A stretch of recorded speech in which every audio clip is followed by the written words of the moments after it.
In this video, I'm going to show you how to overcome analysis paralysis. Analysis paralysis is procrastination.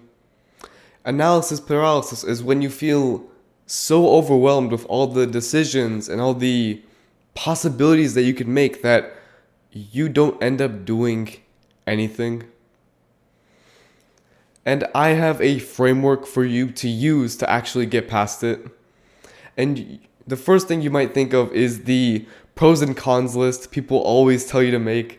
Those lists work, but they're not the best because you still get overwhelmed. Imagine writing out 100 different things. On either side, that's gonna overwhelm you. Let's be real. So instead, I have a different way of thinking about it that will help you make a decision. Think of the problems that you would prefer. Out of both of the decisions, or however many decisions you have, which decision, the problems, would you prefer?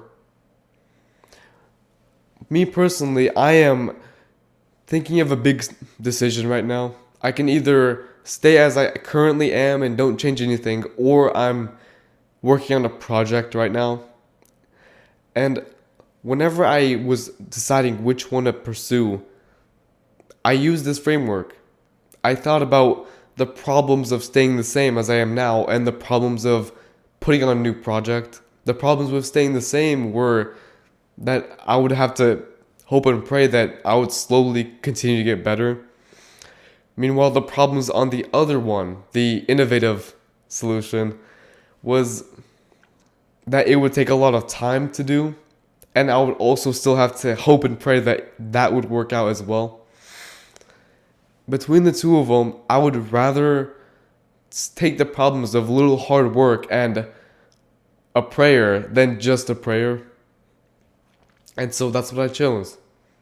If I didn't use that framework, I could have been analyzing it for hours and days and just putting it to the back of my mind because I just didn't care to bother. Because when we feel overwhelmed, we don't want to feel overwhelmed, right? So we push it off. That's why we don't like a lot of variables. The less variables there are, the more we like it. And now that you know this framework, it's time for you to actually put it in use. You can go ahead and get a piece of paper, a pen, or even on your computer and write out the cons, only the negatives of your decisions. And when you have a whole big list of them, the only question you need to ask yourself is, which problem do I prefer?